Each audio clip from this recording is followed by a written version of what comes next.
सबडेगा अंचल शिक्षार नूतन अध्याय हमीरपुर ठारे गोदावरी सम्मिश्र आदर्श प्राथमिक विद्यालय शुभ भित्तिप्रस्तर स्थापन। सुंदरगढ़ जिला सबडेगा ब्लॉक अंतर्गत सरकारी उच्च विद्यालय हमीरपुर परिसर में आज जून 7 तारिख 2026 दिन एक गौरवमय उत्सव अनुष्ठित हो जाइछि। स्थानीय अंचल प्राथमिक शिक्षार विकास को आहुरी सुदृढ़ और गुणात्मक करने लक्ष्य गोदावरी सम्मिश्र आदर्श प्राथमिक विद्यालय शुभ भित्तिप्रस्तर स्थापन कर ओडिशार मान्यवर मुख्यमंत्री श्रीयुक्त मोहन चरण माझी आभासी माध्यम प्रकल्पर शुभ स्थापन करिसंती। सारस्वत तथा प्रशासनिक उत्सव में ओडिशा विधानसभा मान्यवर उपबाचस्पति श्रीयुक्त भवानी शंकर भोई मुख्य अतिथि भाव में जोगदे प्रदीप प्रज्वलन पूर्वक कार्यक्रम शुभ उद्घाटन करथिले। सम्मानित अतिथि भाव में सबडेगा गोष्ठी उन्नयन अधिकारी श्रीयुक्त विश्वनाथ साहू, अतिरिक्त तहसीलदार श्री हनुमान लाकरा, सुंदरगढ़ जिला शिक्षा अधिकारी डॉक्टर मुरलीधर बेहरा, ब्लॉक शिक्षा अधिकारी श्रीमती कदमिनी मिसिर एवं अतिरिक्त ब्लॉक शिक्षा अधिकारी श्रीमती मुक्तेश्वरी पटेल, हमीरपुर सरपंच श्रीमती दीपांजलि भोई प्रमुख उपस्थित रही शिक्षार भित्तिभूमि उन्नयन उपर आलोकपात करथिले। यासह एसएमसी चेयरमैन श्री नेत्रानंद बेहरा एवं पंचसखा सेतुर सभापति श्री तोपन कुमार साहू मंचासीन रही कार्यक्रम शोभा बढ़ाई।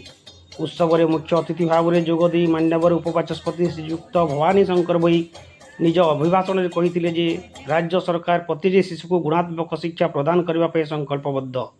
सत्यवादी वन विद्यालय पंचसखा मध्य अन्यतम पंडित गोदावरी मिश्र स्मृति आरंभ कर आदर्श प्राथमिक विद्यालय प्राथमिक शिक्षा क्षेत्र में एक वैप्लविक पदक्षेप। यही योजना माध्यम ग्रामांचल गरीब और मेधावी छात्र छात्री माने सहरांचल बेसरकारी स्कूल भली समस्त अत्याधुनिक सुविधा सुजोग पाइपर। से ही विद्यालयर प्रमुख सुविधा गुड़िक विषय आलोकपात करी कही जे एठारे संपूर्ण स्मार्ट क्लासरूम, आधुनिक कंप्यूटर लैब, समृद्ध पाठागार, शिशु अनुकूल खेल पड़िया एवं स्वच्छ पानीय जल सहित आधुनिक शौचालय व्यवस्था करा जिवो। अभिज्ञ शिक्षक मान द्वारा शिशु केन्द्रिक शिक्षादान सह छात्र छात्री मान मानसिक और शारीरिक विकास पर क्रीड़ा और सृजनशील कार्यक्रम को प्राधान्य दिज्व।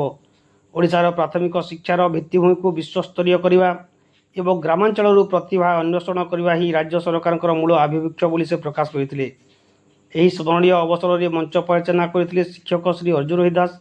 तांकर सुंदर और सावलील उपस्थापना समग्र कार्यक्रम को बेस आकर्षणीय और श्रृंखलित करथिला, जहां उपस्थित अतिथि और जनसाधारण उच्च प्रशंसा करथिले।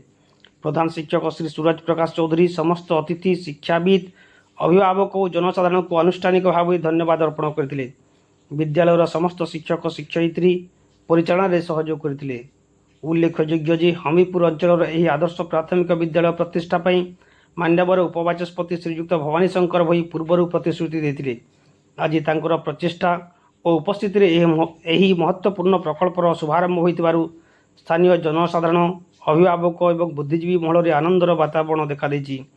यही अद्भुतपूर्ण अवदान पर समग्र अंचलवासी मान्यवर मुख्यमंत्री ओडिशा सरकार, मान्यवर उपबाचस्पति ओडिशा विधानसभा और जिला प्रशासन प्रति गभीर कृतज्ञता और साधुवाद जणाइछन्ति।